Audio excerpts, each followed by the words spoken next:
Kudus, tuntunlah penyampaian dan penenggalan firman Tuhan di tempat ini. Engkau yang ambil alih tempat ini. Segala kuasa kegelapan yang coba mengganggu penyampaian firman Tuhan, kami hardik Engkau di dalam nama Tuhan Yesus. Kami perintahkan Kau pergi tinggalkan tempat ini. Bila hanya kuasa Roh Kudus yang menaungi kami, tidak ada benih firman Tuhan yang diambil daripada kami. Terima kasih Bapa. Sampaikanlah pesan-pesan-Mu kepada kami. Kami gereja siap menerima pesan-Mu pada pagi siang ini. Terpujilah Kau Bapa yang baik. Hanya di dalam nama Tuhan Yesus Kristus kami berdoa dan kami mengucap syukur. Mari setiap kita yang siap ditaburi firman Tuhan, bersama-sama kita katakan amin. Amin. Puji nama Tuhan. Silakan duduk Bapak Ibu.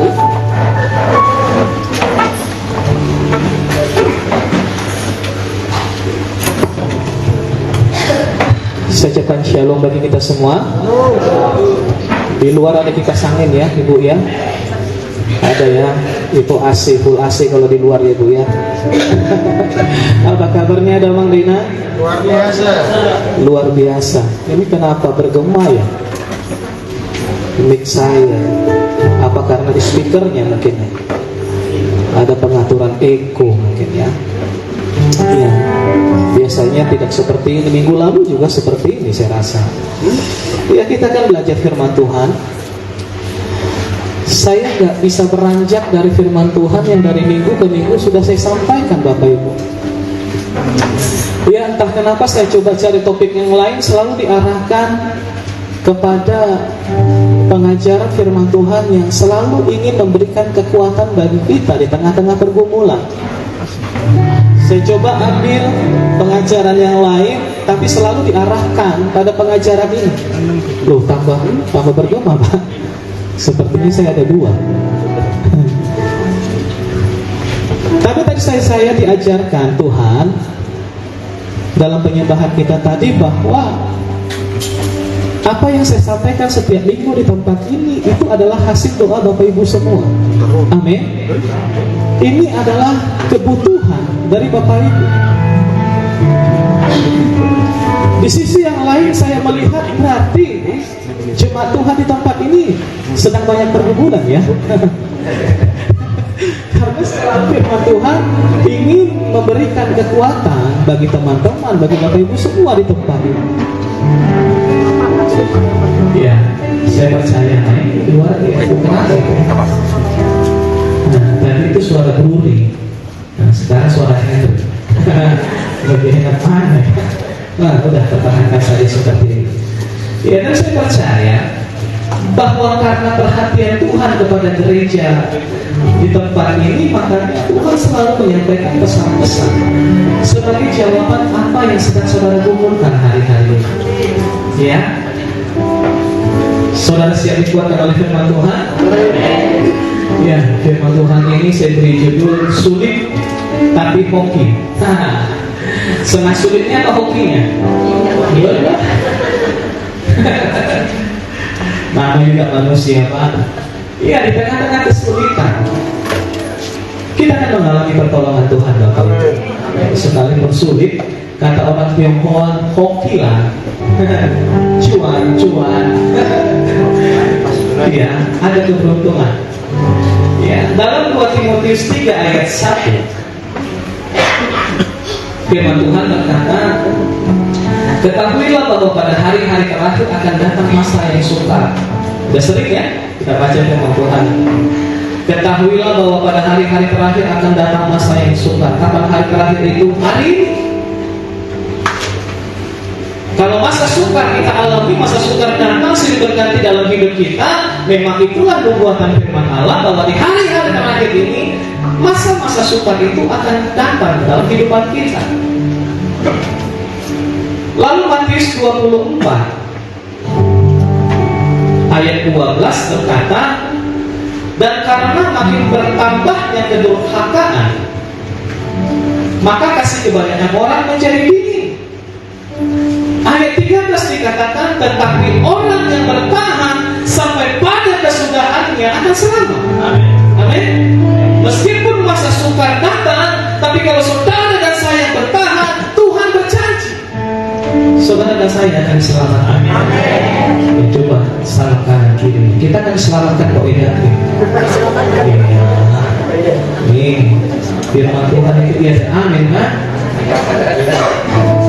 Jangan kita sedih. Kenapa masa sukar datang? Tertawalah di tengah-tengah masa sukar. Bukan kita udah gila. Bukan kita sedih. Bukan dan kita tertawa, kan kita pasti selamat. Ya, masa sukar. Kamu boleh hadir dalam kehidupanku, tapi bagianku adalah keselamatan. Diselamatkan dari kesusahan, diselamatkan dari sakit penyakit. Mana Pak Pasarimu tadi? Saya lihat Pak Pasarimu. Udah sehat mana? Puji Tuhan. Selamat. Bertahan sampai pada kesudahan. Akan selamat. Ya, jangan lagi macam-macam memang sekali Yesus tetap Yesus. Amin. Tidak usah minta pertolongan ke dunia ini. Saudara mau bertahan? Yes. Kadang kedurhakaan orang membuat kita sulit bertahan, Bapak. Sulit bertahan. Tapi karena kita hadir di akhir zaman, kita dilahirkan di akhir zaman, ya saya katakan dari tempat ini ya selamat menikmati masa sukar. Ya, bukan kita aminkan masa sukar itu, bukan kita banggakan masa sukar itu, tapi ya Tuhan berjanji bahwa kita akan baik-baik saja.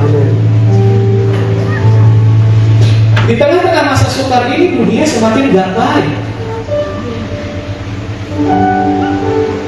Situasi hari-hari ini tidak baik. Terjadi peperangan di mana-mana. Belum selesai Rusia dan Ukraina. Sekarang Hamas sama Israel. Palestina. Dia merasa Israel menyerang dirinya, padahal Hamasnya itu organisasi teroris. Di akhir zaman ini banyak kehidupan kita yang tidak baik. Semua harga kebutuhan naik. Beras naik. Saudara punya beras sendiri ya, tanam padi saudara. Tapi kalau kami beli beras, mahal beras sekarang. Uang sekolah naik, uang buku naik. Uang apa lagi yang naik? Uang bensin naik, betul. Persembahan saudara juga naik.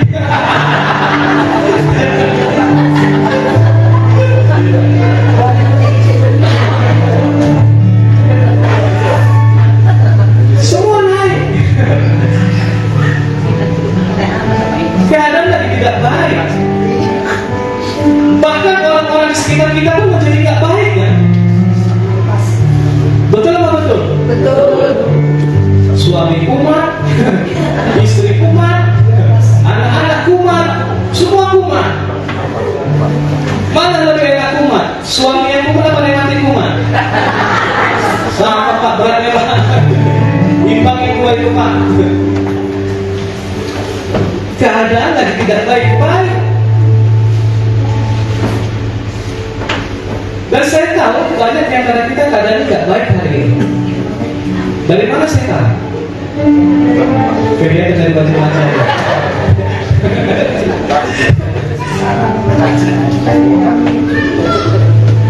Wajah saudara itu sedang menyampaikan kepada saya bahwa Pak, saya butuh pertolongan. Ada kabar baik buat kita hari ini.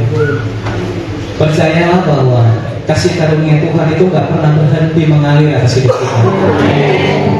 Ya, hanya kasih karunia Tuhan lah yang kita andalkan hari ini. Kalau dunia ini gak berharapkan lagi lah.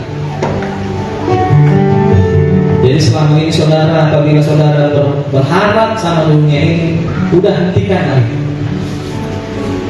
Karena saya mau katakan hari ini dunia sedang tidak baik-baik saja. Bagaimana sesuatu yang tidak baik itu bisa menolong kita?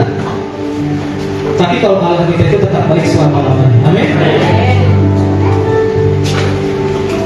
Percayalah Bapak Ibu, kasih karunia Tuhan itu nggak bisa berhenti bagi kita.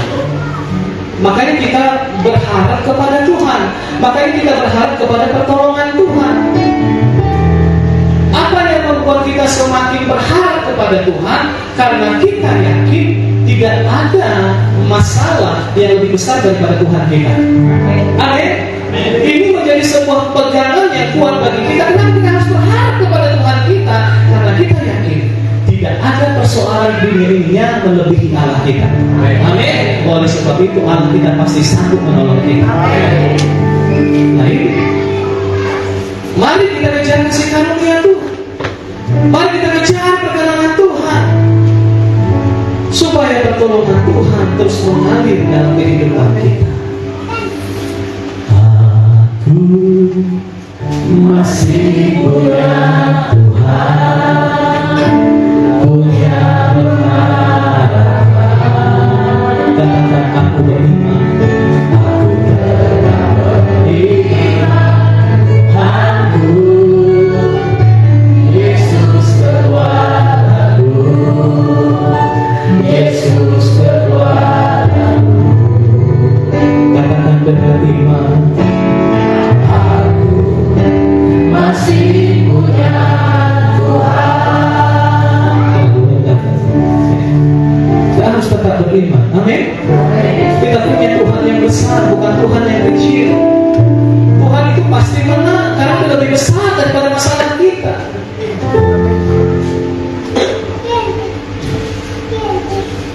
Apa yang harus kita lakukan agar kasih karunia Tuhan ini terus mengalir dalam hidup kita di tengah-tengah kesulitan ini? Yang pertama, saya dapati bahwa kita harus selalu hidup benar. Katakan bersama dengan saya, hidup benar. 2, 3, iya. Hidup benar. Kalau saudara mau dipenuhi oleh kasih karunia Tuhan, tidak ada cara lain. Kita harus hidup benar. Gak bisa kita hidup sembarangan lalu kita memohon kasih karunia Tuhan memenuhi kita. Gak ada caranya. Beda caranya kita tempuh. Kasih karunia itu hanya bisa mengalir ketika hidup kita benar. Amin. Ketika kita hidup benar, kita seperti sedang membuat saluran ke surga untuk Tuhan mengalirkan kasih karunia kepada kita. Kalau kita tidak hidup benar, kasih karunia Tuhan tidak punya jalan sampai kepada kita. Makanya berjuanglah supaya saudara dan saya selalu hidup dalam kebenaran. Amin. Jangan melenceng. Jangan kita menjadi orang yang mudah marah. Sekalipun keluhan semakin banyak, orang-orang di sekeliling kita semakin gak baik, jangan mudah marah.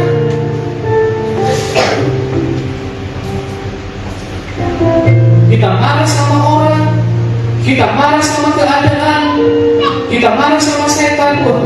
Kasihan kali setan itu ya. Di surga dia dimarahin, tapi diusir lagi. Sampai ke bumi, kita marahin lagi dia. Mau kemana dia?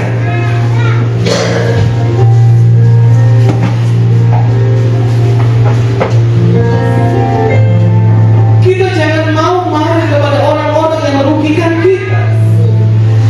Kita jangan mau menyimpan dendam kepada orang-orang yang menyakiti kita. Itu hanya salah satu contoh bagaimana kita hidup benar di hadapan Tuhan hanya dari hal marah. Yakobus 1 ayat 19 berkata, hai saudara-saudaraku kasihi, ingatlah hal ini. Setiap orang hendaklah cepat untuk mendengar, tetapi lambat untuk berkata-kata, dan juga lambat untuk marah. Kenapa kita nggak boleh marah? Apa hubungannya sama hidup benar? Ayat 20 kita baca bersama. 2, 3, dia. Sebab anak manusia tidak mengajarkan kebenaran di hadapan Allah. Tidak ada kebenaran yang dihasilkan oleh Allah. Kita marah kepada apapun di tengah-tengah situasi yang tidak baik ini. Marah kepada suami, marah kepada anak-anak, marah kepada mertua, marah sama ayah, marah sama bina, semua dimarahi. Bagaimana kita bisa hidup benar? Karena firman Tuhan berkata, amarah manusia tidak mengerjakan kebenaran di hadapan Allah. Siapa yang masih sering marah ke depan ini? Ayo katakan sebelahnya, ayo katakan kepada kita kanan, bertobat kau tidak. Ya, bukan sedang menghakimi, bukan supaya saudara saya jangan mengerjakan apa ya di luar kebenaran. Kadang tersinggung kalau dibilang bertobat, bah, mati bersuci kali kau tidak, jangan gitu. Karena dia mengasihimu lah, makanya diingatkan tobat-tobat. Amin. Di tengah situasi yang sulit ini, jangan kita mau marah-marah, karena marah-marah itu memperburuk keadaan. Betul kan? Pernahkah saudara mengalami amarah kita menyelesaikan persoalan? Tidak. Lalu kenapa kita marah? Salah kanan kirinya lagi. Jangan mempersulit keadaan ya. Bersulit lagi. Amin. Mengerti ya? Hari ini firman Tuhan sederhana. Karena saya nggak tahu lagi menyampaikan apa Tuhan. Seperti ini disampaikan. Saya mengambilkan hidup benarlah di hadapan Tuhan, supaya di masa-masa sukar ini Tuhan memberikan kasih karunia-Nya kepada kita dan kita ditolong dari segala kesukaran yang menghampiri kita. Amin. Aku masih punya Tuhan, punya berharap. Ini iman kami Tuhan. Aku tetap beriman Tuhanku, Yesus kekuatanku, Yesus kekuatanku. Katakan dengan iman, aku masih punya Tuhan. Yang kedua, apa yang harus kita lakukan supaya perkenanan Tuhan itu ada selalu dalam hidup kita? Saya catat di sini. Yang kedua adalah jangan sombong. Ada yang merasa sombong di sini dan dia bangga dengan kesombongannya? Tidak ada prestasi lain Pak yang saya banggakan. Kesombongan ini yang saya banggakan. Jangan sombong Bapak Ibu. Kita kan belajar banyak dari kisah ini ya. Matius 20 ayat 29. Ini cerita tentang dua orang buta yang ditolong oleh Tuhan. Kita baca ya sampai ayat 34. Kita baca bersama. Kita ikuti jalan ceritanya. 2-3 dia. Dan ketika Yesus dan murid-muridnya keluar dari Yeriko, orang banyak berbohong-bohong mengikuti dia. 30. Ada dua orang buta yang duduk di pinggir jalan, mendengar bahwa Yesus lewat. Lalu mereka berseru, Tuhan Anak Daud, kasihanilah kami. 31. Tetapi orang banyak itu menegur mereka supaya mereka diam. Lalu mereka makin keras berseru katanya, Tuhan Anak Daud, kasihanilah kami. 32. Lalu Yesus berhenti dan memanggil mereka. Dia berkata, apa yang kamu kehendaki supaya aku berbuat bagimu? 33. Jawab mereka, Tuhan, supaya mata kami dapat melihat. 34. Maka tergeraklah hati Yesus oleh belas kasihan. Lalu dia menjamah mata mereka, dan seketika itu juga mereka melihat lalu menghidupnya. Belas kasihan Tuhan berlaku pada kasus ini. Itu yang kita harapkan di masa sukar ini, Bapak Ibu. Kita mengalami hal-hal yang sukar, datang masalah yang satu, datang lagi masalah yang lain, belum selesai dua masalah, datang lagi, masalah dari suami, masalah dari anak, masalah dari istri, masalah dari Medan, masalah dari Parlemen, masalah dari tetangga, masalah dari Amerika. Capek kali saya bilang. Dari mana-mana masalah.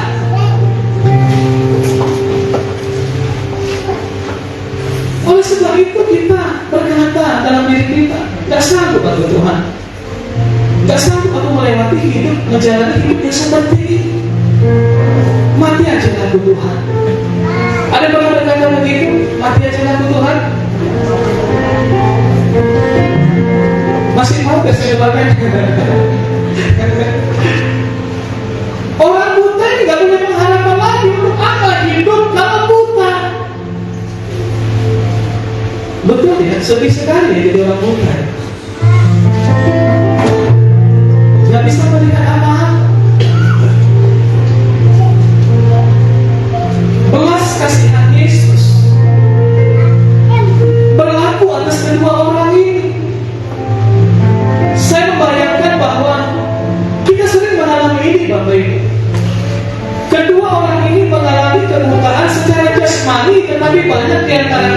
yang setiap hari Minggu beribadah, setiap hari Kamis datang KTM, yang setiap hari Selasa ikut MA. Ternyata selama ini kita buta secara rohani. Kemarin kita membahas tentang mata, bahasa dikuranginya si Malomo. Ternyata banyak antara kita yang buta. Kenapa saya katakan kita buta? Kita nggak mampu melihat kasih karunia Tuhan yang selalu tersedia bagi kita. Di mana kau Tuhan? Kenapa kau izinkan ini terjadi?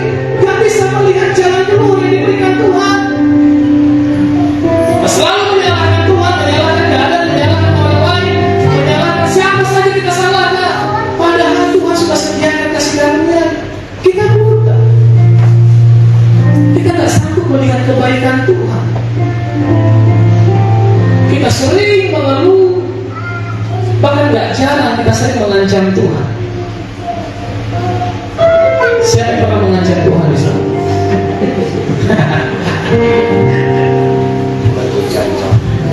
Saudara merasa berjasa sama Tuhan. Cobalah Tuhan, gak kau tolong aku. Ku tinggalkan pelayanan ini. Tapi itu dulu ya, amin. Amin. Dulu. Sebelum kita lahir.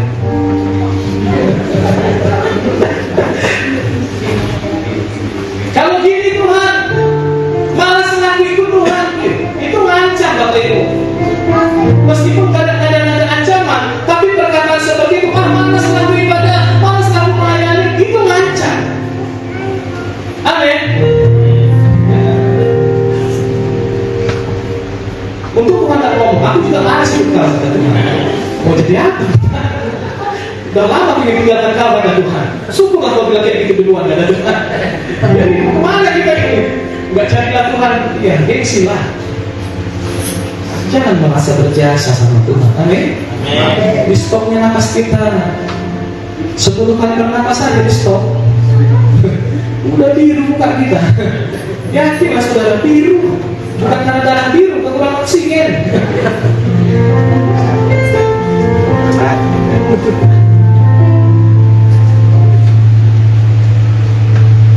Kita pikir Tuhan takut dengan ancaman kita. Kita pikir selama ini Tuhan tuh bergantung kepada kita. Janganlah kau tinggalkan pelayanan anakku. Mau makan apa aku nanti kata Tuhan. Mau makan apa aku kata Tuhan. Kita pikirkan Tuhan begitu. Numpang hidup sama kita. Diancam-ancam Tuhan. Pilih agama Tuhan, pilih agama. Kita pikir Tuhan takut ancaman kita. Waktu kita mengancam itu adalah bukti bahwa kita sebenarnya buta dan picik. Kenapa? Kenapa saya katakan picik? Karena ternyata selama ini kita ikut Tuhan hanya menginginkan berkatnya saja. Kita nggak sungguh-sungguh menginginkan Tuhan dalam hidup ini. Ketika berkat Tuhan nggak terlihat, goodbye Tuhan. Kita picik selama ini sama Tuhan. Kita hanya ingin berkat. Di tengah-tengah masalah inilah kita melihat kualitas iman kita di hadapan Tuhan. Sungguhkah kita mengasihi Tuhan? Sungguhkah kita inginkan Tuhan? Atau hanya sebatas berkatnya Bapak Ibu? Kau sakit gak kunjung sembuh. Lalu kau mulai meninggalkan Tuhan. Itu namanya picik. Saya gak tahu bahasa yang lebih halus lagi apa selain picik. Kita gak sungguh-sungguh mau mengikut Tuhan. Makanya kita sering mengancam Tuhan.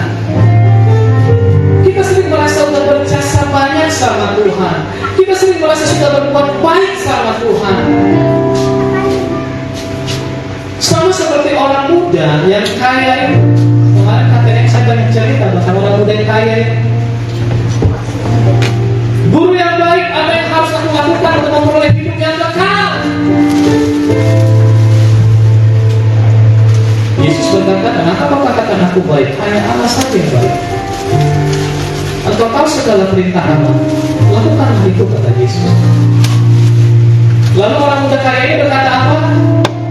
Sudah guru, semua sudah kulakukan. Aku gak mencuri, aku gak membunuh, aku gak berzina, aku tidak mengucapkan saksi dusta, aku menghormati orang tua,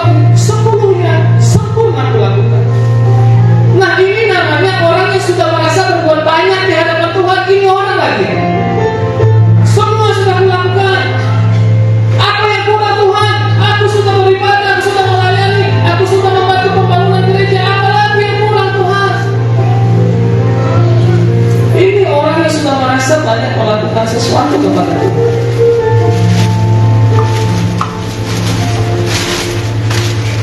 Tuhan katakan, jualah harta, bagikan kepada orang miskin, lalu ikutlah.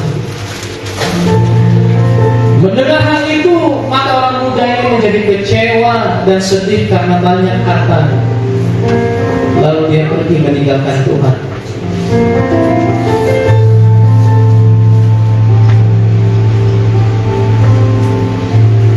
Kadang kita merasa telah melakukan banyak hal di hadapan Tuhan, sehingga kita menuntut Tuhan, kalau aku berdoa harus kau dengar, Tuhan kalau aku meminta harus kau beri, kalau aku meminta mujizat harus kau tunjukkan Tuhan.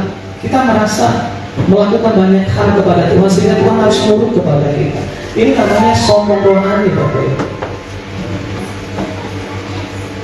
Ini kesombongan. Sama anak muda yang kaya itu, dia sombong secara rohani. Akhirnya dia tidak memperoleh hidup yang kekal karena dia berbalik dan meninggalkan Tuhan.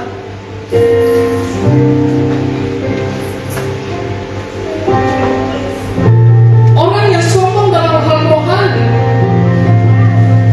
ada satu hal yang paling urgent yang harus kita miliki dalam hidup kita, tapi dia kehilangan. Sekali lagi, kalau kita sombong rohani, kita kehilangan sesuatu dalam hidup ini yang sangat dicari oleh Tuhan. Apa itu? Ini ayatnya di depan. Firman Tuhan ini berkata, maka tergeraklah hati Yesus oleh belas kasihan. Yesus punya belas kasihan. Sebagai pengikut Yesus, harusnya saudara dan saya juga memiliki belas kasihan. Orang yang muda kaya itu, karena dia mengalami kesombongan rohani, dia tidak punya lagi belas kasihan. Dari mana saya tahu? Tuhan beri kesempatan baginya untuk menolong orang miskin, dia tidak mau. Tidak punya compassion, tidak punya belas kasihan. Padahal inilah salah satu alasan Tuhan memberkati kita. Belas kasihan inilah salah satu unsur yang harus kita miliki supaya mujizat terjadi dalam hidup kita. Karena Yesus memiliki belas kasihan kepada kedua orang muda ini, makanya mereka mengalami mujizat. Sampai di sini saudara mengerti, orang muda yang kaya itu jangankan mengalami mujizat masuk surga aja enggak, karena enggak punya belas kasihan.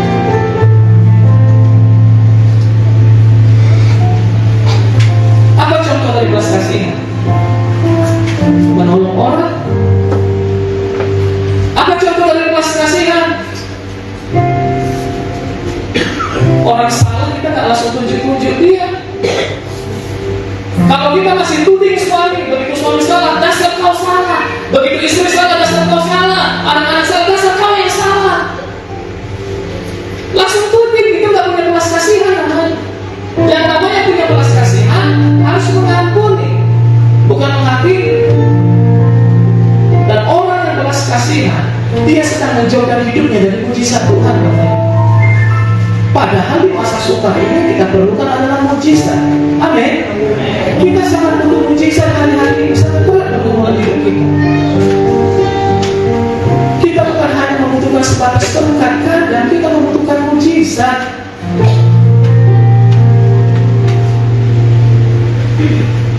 Yesus memberi contoh kepada kita.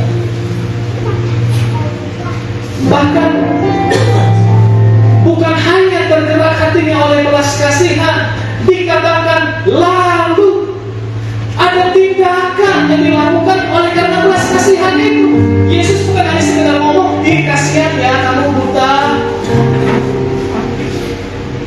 Dikatakan lalu ia menjamah mata mereka. Orang yang punya compassion, belas kasihan, ada tindakan yang diperbuat. Maka saya katakan tadi, mengampuni semua tindakan. Itu namanya kita punya belas kasihan. Orang yang sombong, dia kehilangan belas kasihan ini. Dia lebih suka menghakimi orang daripada memberikan belas kasihan atau pengampunan.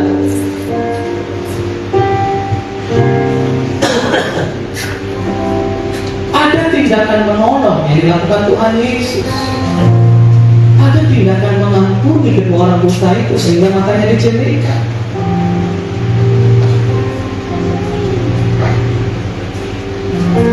Orang Farisi adalah orang-orang yang sombong secara rohani dan Tuhan membenci mereka. Ahli-ahli Taurat, mereka merasa hebat. Orang-orang Farisi, mereka merasa hebat, merasa paling rohani. Suatu hari orang-orang Farisi bertanya kepada Yesus, "Guru, ini ada orang buta sejak lahir. Kira-kira kenapa dia buta?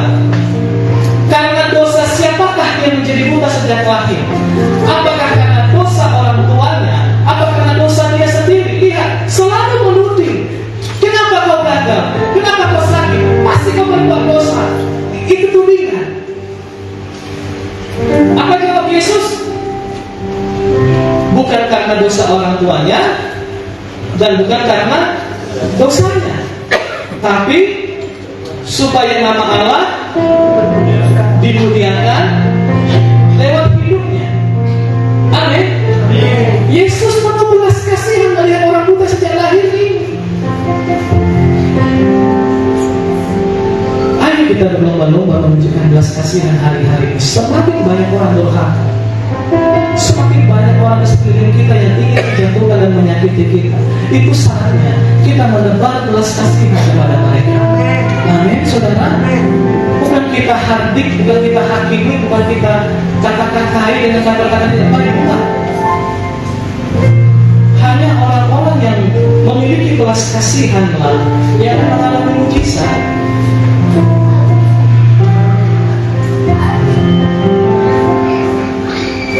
Dan dikatakan seketika itu juga mereka melihat lalu mengikuti. Kata seketika itu juga ini berbicara mujizat.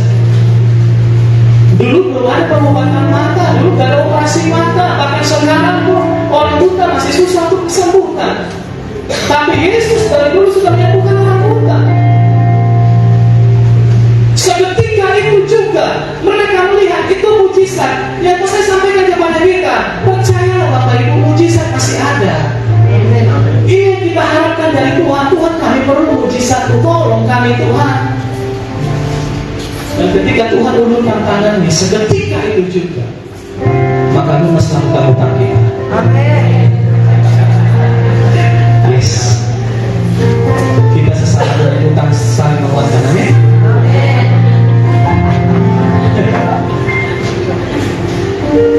Kita kan orang yang paling punya banyak rekening kan? Hampir setiap tahun nama kita ada. Bukan aku bilang pinjam. Kata nggak selesai gimana?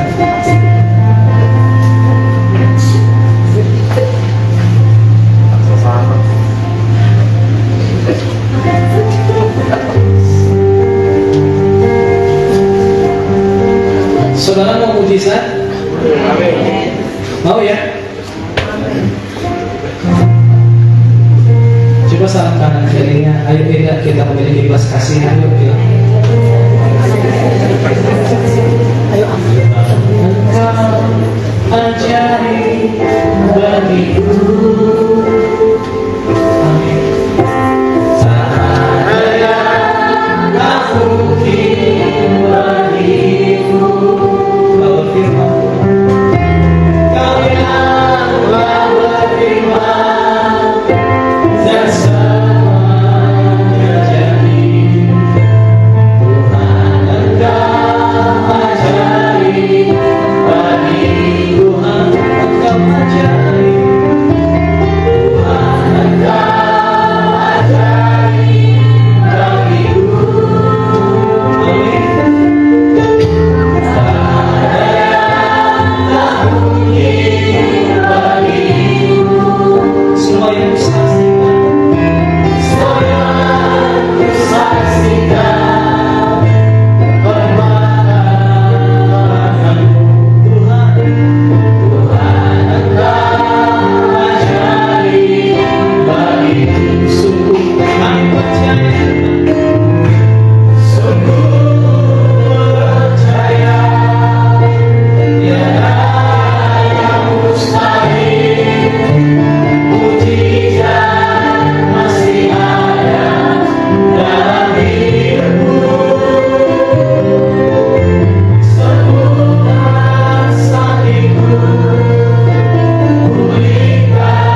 menolong orang, maka kita akan perhatikan mujizat tidak pernah jauh dari hidup kita.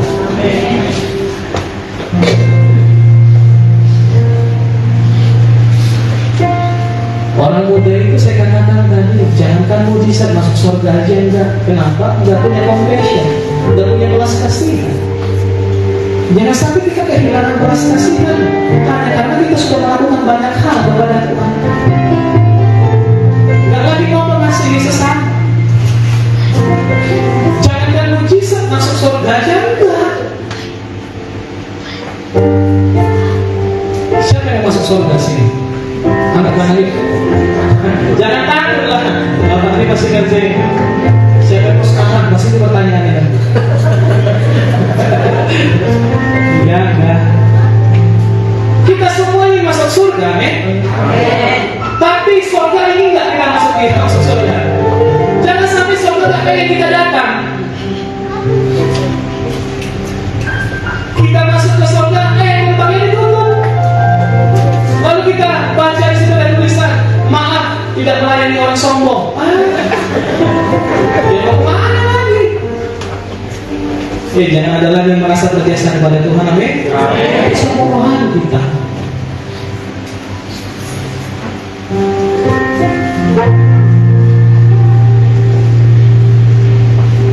Di masa sulit ini, kalau Tuhan mau, sekarang pun kesulitan kita bisa diubahkan menjadi berkat. Amin. Kalau Tuhan mau, bisa semua dilakukan oleh Tuhan.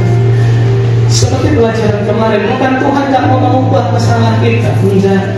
Yang Tuhan inginkan kita dulu yang berubah dari masalah itu. Amin. Setelah kita berubah, baru Tuhan mengubah masalah itu. Sudah selesai pembentukan anakku ini. Sekarang ubahlah masalahnya menjadi berkat.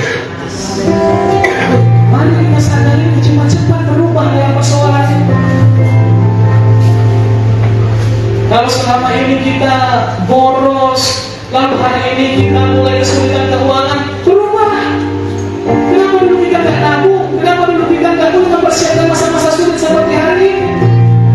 Banyak hal yang ingin diubahkan Tuhan dari kita lewat masalah itu. Makanya Tuhan tidak mau mengubah masalah itu sebelum masalah itu mengubah kita lebih dulu. Amin. Tetaplah berbelas kasihan. Karena Galatia 6 ayat 9 berkata, janganlah kita jemu-jemu berbuat baik, karena apabila sudah datang waktunya, kita akan menuai jika kita tidak menjadi lemah. Janganlah jemu-jemu memberi belas kasihan kepada banyak orang, karena kalau waktunya datang, kita akan menuai apa yang kita taburi. Kalau kita tidak menjadi lemah,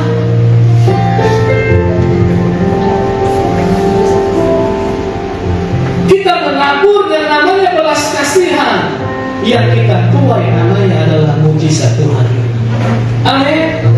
Mari berbelas kasihan lebih lagi.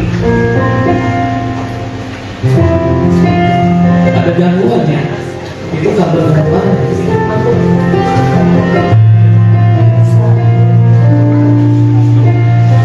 Tapi dari kisah ini ada sedikit yang meneliti pikiran saya.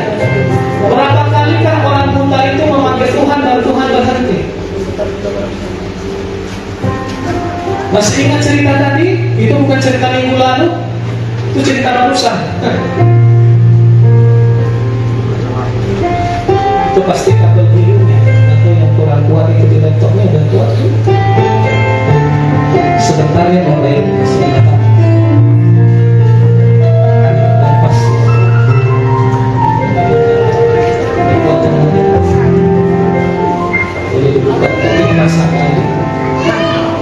Berapa kalikah orang buta itu memanggil Yesus, baru Yesus berhenti? Udah lupa? Di ayat 30 mereka berseru, Tuhan anak Daud kasihanlah kami. Pada seruan pertama Yesus berhenti enggak? Tidak. Yesus gak berhenti. Tapi belas kasihan. Kenapa Yesus tidak berhenti? Ini kan mengkritik pikiran kita. Yesus mengajarkan belas kasihan. Lalu kenapa Yesus tidak berhenti ketika pertama kali dipanggil?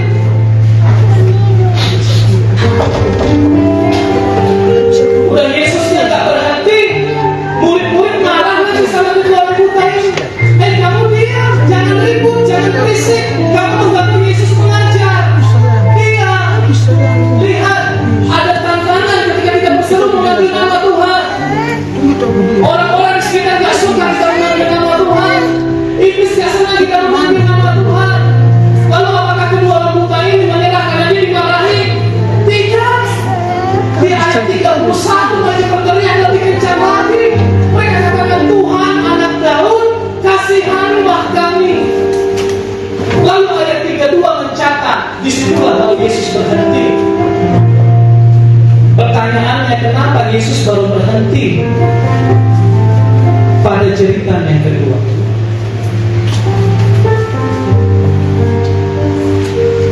Di sini saya belajar sesuatu. Karena ternyata banyak di antara orang percaya, ketika mereka berseru kepada Tuhan, itu ternyata masih setengah hati.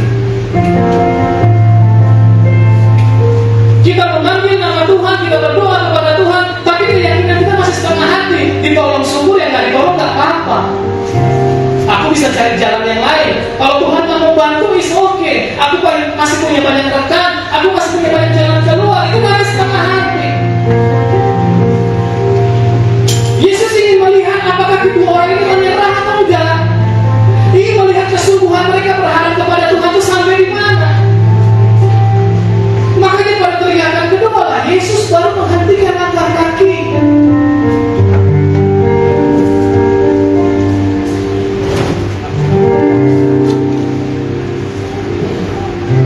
Kedua orang ini tidak mau menyerah, meskipun mereka dihalangi itu berteriak.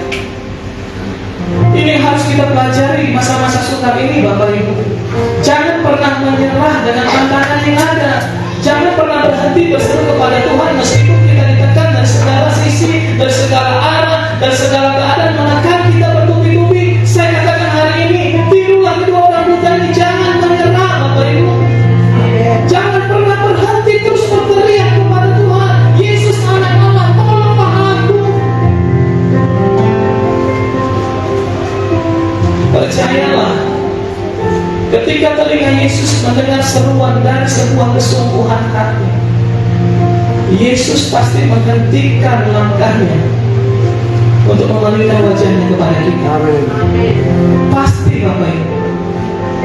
Ketika kita tidak mau menyerah dengan keadaan hari ini, ketika kita tidak mau berhenti, kita tidak mau menyerah dengan tekanan yang ada hari ini, kita terus memanggil nama Tuhan, pasti saya katakan Tuhan akan menghentikan langkahnya dan Dia mulai memalingkan wajahnya dan melihat dirimu, Bapak Ibu. Amin.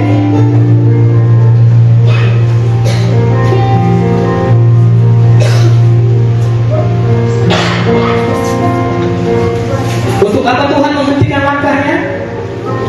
Untuk apa Tuhan melihat wajah kita? Dia ingin bertanya kepada kita, hai ibu, apakah yang kamu kehendaki supaya aku perbuat bagimu? Itulah tujuan Tuhan menghentikan langkah kakinya dan mulai melihat kita, Bapak Ibu. Dia akan bertanya kepada kita, hai anakku, apakah yang kau kehendaki supaya aku perbuat bagimu? Saudaraku yang dikasihi Tuhan, unsur pantang menyerah itu adalah sesuatu yang dinanti-nantikan Tuhan dalam hidup kita. Hanya seruan dari hati yang tidak mau menyerahlah, itu suara yang didengarkan oleh Tuhan. Jadi kalau kita merasa hari ini kita sudah berdoa, kita sudah berteriak kepada Tuhan, sepertinya Tuhan gak dengar, mungkin kita belum sepenuh hati percaya kepada Tuhan. Mulai hari ini, mari kita lebih sungguh-sungguh lagi percaya bahwa Tuhan itu sanggup melakukan mujizat. Jangan langsung menyerah. Di dalam Markus 7 ayat 25 sampai ayat 30, ada seorang ibu, ada seorang perempuan dari bangsa Yunani, dia bangsa Sirofenisia. Dia memohon kepada Yesus untuk mengusir setan dari anaknya. Anaknya dirasuki setan dan sakit. Yesus, tolonglah, anakku dirasuki setan, sembuhkanlah dia. Yesus berkata apa? Tidak baik memberikan roti disediakan bagi anak-anak dan memberikannya kepada anjing. Apakah perempuan itu menyerah? Ketika dia merasa diletakkan Yesus, dia merasa dilecehkan oleh Yesus, dia tidak menyerah. Dia terus berkata, anjing pun makan remah-remah yang jatuh dari kejatuhannya. Yesus berkata, besar imanmu ibu, jadilah seperti apa yang kau imani. Gak menyerah, saudara. Suara yang seperti inilah yang didengarkan Tuhan. Kalau hari ini kita merasa terus bergumul, terus bertanding, terus berjuang di dalam pergumulan hidup kita, saya katakan mujizat sudah dekat dengan hidup. Mujizat sudah dekat dengan hidup. Terus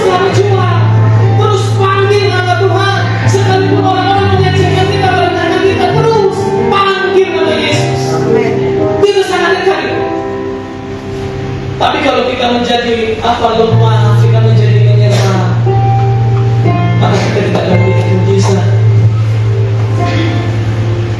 Ada seorang perempuan yang sudah pendarahan 12 tahun lamanya. Dia mendengar Yesus lewat. Dia sudah sangat lemah. Dia percaya Yesus adalah sumber jawaban dari masalah yang selama ini dialaminya. Dia sudah berobat ke banyak tabib, dia sudah menghabiskan hartanya, tapi tak kunjung sembuh. Tapi kali ini dia beriman kepada Yesus. Asal hujannya saja ujung jubahnya, aku pasti sembuh. Tapi masalahnya Yesus dikerumuni banyak orang. Tapi dia tak mau menyerah. Dia tak mau cari alasan untuk berhenti. Dia terus menerobos, sekalipun tangannya diinjak-injak, sekalipun mungkin kepalanya ditendang orang, karena dia pasti merangkak. Dia sudah sangat lemah. Ada waktunya Yesus menghentikan langkah kakinya. Ketika wanita itu menjamah ujung jubah Yesus, Yesus mulai berhenti karena dia merasakan ada tenaga yang mengalir keluar dari tubuhnya. Dia berkata, siapa yang memegang jubahku? Ini Bapak Ibu, di hari-hari yang sukar ini jangan kita menyerah. Amin.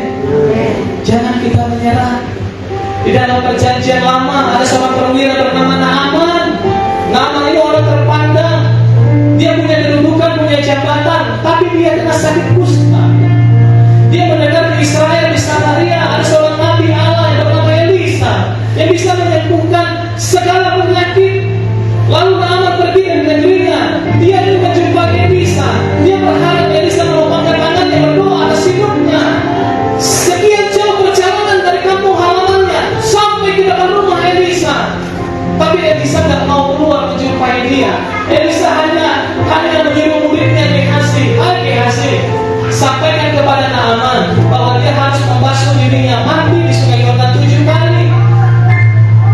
Padahal dari kampung halamannya Naaman berpikir, dia mulai menghayatkan bahwa Elisa adalah hamba Tuhan yang baik. Dia pasti akan mengulurkan tangannya atasku.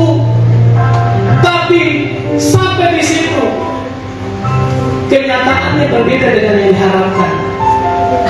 Naaman menjadi kecewa. Inilah kita Naaman di akhir zaman ini. Kita sering kecewa dengan Tuhan. Kalau aku beribadah, aku pasti diberkati. Kalau aku melayani, pasti usahaku diberkati. Kalau aku ikut EMA, pastilah keluargaku dipulihkan. Tapi kenyataannya berbeda. Lalu kita mulai kecewa kepada Tuhan. Secara rohani kita kena kusta, Bapak Ibu. Kok Elisa gak keluar? Setidaknya dia menggoyang-goyangkan tangannya dan berdoa bagiku. Ini lalu kenapa kau hanya disuruh pergi ke sungai Yordan? Di kampungku lebih banyak sungai yang lebih baik. Kenapa aku harus mandi di sungai Yordan? Untunglah Naaman ini punya pengawal yang punya punya pengaruh positif. Makanya Bapak Ibu yang dikasihi Tuhan, pilihlah komunitas yang baik di tengah-tengah hidupmu. Jangan pilih komunitas yang toksik. Apa toksik itu? Meracuni pikiran kita, selalu mengatakan hal-hal yang negatif kepada kita sampai kita marah sama orang. Itu toksik namanya. Jauhi orang seperti itu. Naaman ini beruntung punya pengawal yang sangat positif untuk membangun imannya. Tuhan, kalau Tuhan disuruh ke Gunung Kawi, pasti Tuhan tinggi. Kalau Tuhan disuruh manjat pohon durian, pasti Tuhan panjat supaya sembuh. Kalau Tuhan disuruh jalan kaki ke Jakarta, pasti Tuhan perlu. Kenapa yang susah Tuhan mau lakukan? Masa yang mudah hanya mandi 7 kali di sungai Yordan Tuhan tidak mau lakukan? Lakukan saja Tuhan, siapa tahu kau sembuh. Lihat pengaruh sahabat ini begitu besar pengaruhnya. Jangan salah pilih kawan, amin. Jangan pilih pergaulan yang toksik, yang bisa menghancurkan iman kita, yang bisa membada-badai kita sama orang lain. No, jauhi orang seperti itu. Naaman hampir menyerah karena apa yang diharapkannya ternyata, karena kenyataan tidak sesuai dengan apa yang diharapkan. Naaman hampir berhenti. Mending aku pulang kampung lah kalau begini. Aku ini seorang jenderal, kenapa gak dihargai? Siapa Elisa itu? Seandainya pengawal itu seorang yang toksik, sebab pengawalnya mendengar Gehazi berkata,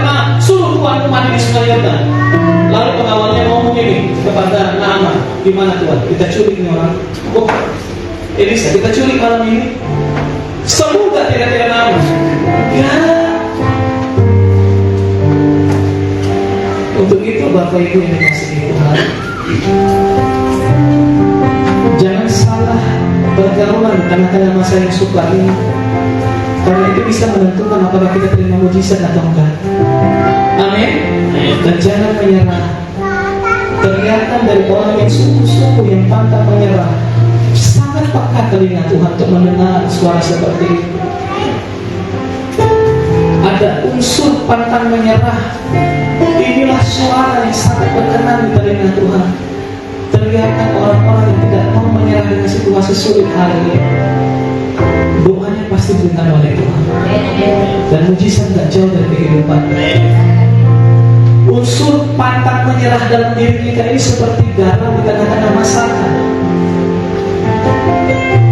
Bumbunya boleh yang terbaik, bahan-bahannya boleh kualitas nomor 1, sayurnya bagus, lalu apa namanya, iya, bumbu-bumbunya semua bagus, tapi tanpa garam itu gak ada arti. Betul gak Bapak Ibu? Imanmu boleh luar biasa, pelayananmu boleh luar biasa, tapi kalau kau gampang menyerah, gampang menyerah, gak ada artinya imanmu itu Bapak Ibu, gak ada artinya pelayananmu itu. Terus kejar, karena Dia adalah Allah yang penuh belas kasihan. Dia pasti menolong. Sekalipun kau gak layak ditolong, seperti wanita Fenisia, sekalipun dia bukan orang Israel. Aku datang untuk orang Israel, kata Tuhan Yesus. Engkau bukan orang Israel, gak patut memberikan karunia untuk menolong anakku ini. Gak patut memberi roti yang sediakan bagi anak-anak dan memberikannya kepada anjing. Kalau saya jadi wanita itu, saya dasar pendeta kurang asam. Katanya pendeta. Wanita ini gak menyerah. Benar Tuhan. Tapi anjing pun makan remah-remah yang jatuh dari mejanya. Betapa rendah hati wanita. Amin. Amin. Tuhan, Engkau ajaib bagiku. Amin. Tak ada mungkin bagiku. Kau yang tak berfirman, Kau yang tak berfirman, dan semuanya jadi. Tuhan, Engkau ajaib bagiku. Sungguh kami percaya, sungguh percaya, tiada yang mustahil. Mujizat masih ada dalam hidupku. Sembuhkan sakitku, pulihkan jiwaku. Mujizat masih ada bagiku. Saya akan tutup dengan ini, Ibrani 11 ayat 6. Kita akan masuk dalam perjalanan Kudus. Firman Tuhan ini berkata, tetapi tanpa iman tidak mungkin orang berkenan kepada Allah. Sebab barang siapa berpaling kepada Allah, dia harus percaya bahwa Allah ada, dan harus percaya bahwa Allah memberi upah kepada orang yang bersungguh-sungguh mencari Dia. Upah hanya diberikan kepada orang yang sungguh-sungguh mencari Tuhan. Upah, mujizat, kesembuhan, kesehatan, keselamatan hanya diberikan kepada orang-orang yang tidak mau menyerah dalam hidupnya. Amin Bapak Ibu. Pulang dari tempat ini, firman Tuhan ini harus menjadi sebuah dorongan kuat di hati kita. Apapun yang terjadi, aku gak mau menyerah. Aku gak mau menyerah. Sekalipun yang kuharapkan itu berbeda dengan kenyataan, aku akan terus panggil nama Tuhan. Amin. Hanya dengan kesungguhan seperti itu, mujizat Tuhan terjadi dalam hidup kita. Berbelas kasih Tuhan kepada banyak orang, Bapak Ibu. Jangan kita merasa terbiasa kepada Tuhan. Dan mari hari ini kita mulai hidup benar. Orang yang marah tidak mengerjakan kebenaran di hadapan. Hidup benar, maka kita tidak jauh dari mujizat Tuhan. Amin. Kita bangkit berdiri, kita siapkan hati kita, kita masuk dalam perjamuan kudus. Tuhan, Engkau ajaib bagiku.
Ajar kami Tuhan dan kebenaran firman Tuhan ini, agar kami menjadi orang-orang yang mau hidup benar di hadapan-Nya.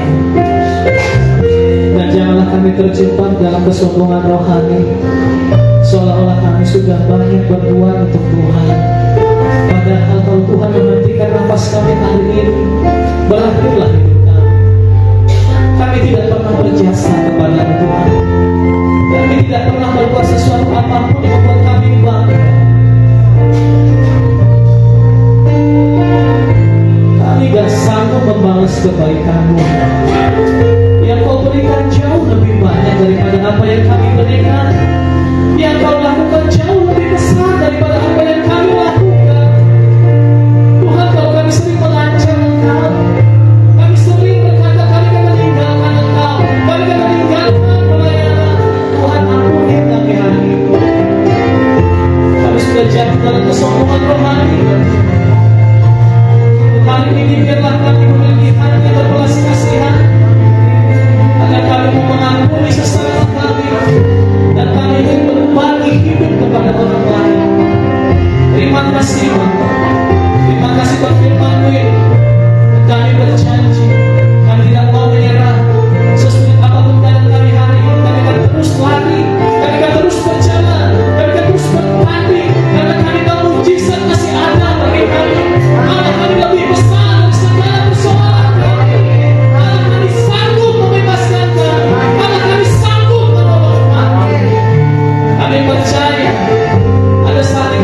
Kami siapkan hati kami, kami siapkan hidup kami untuk menerima roti dan anggur di dalam nama Tuhan Yesus.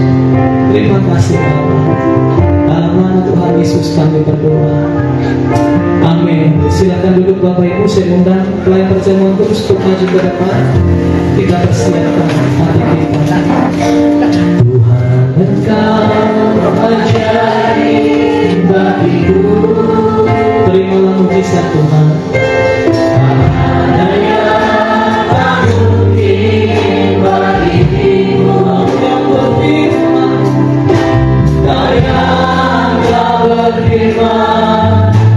Dan segalanya jadi.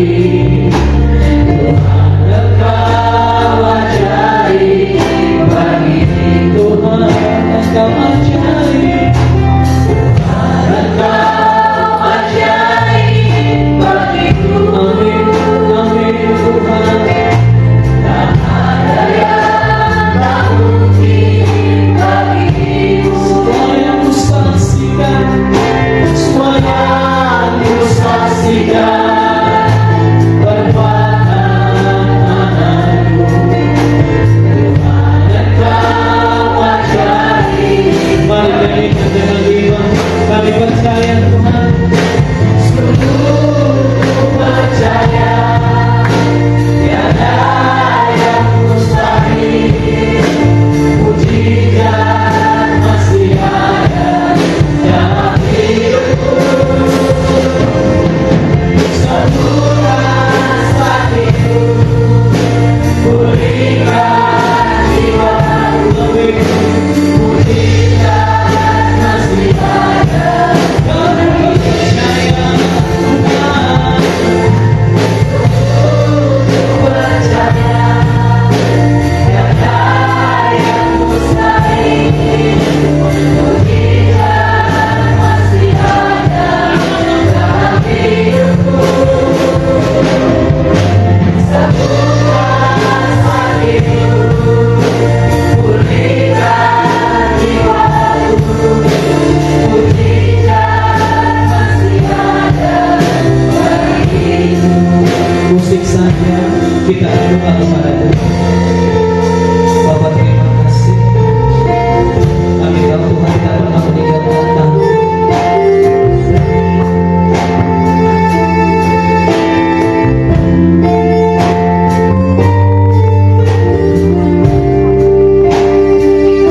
Kami percaya bahwa Tuhan tidak pernah melupakan kami.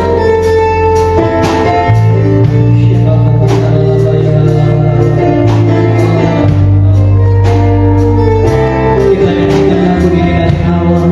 Kita katakan Tuhan Engkau ajaib.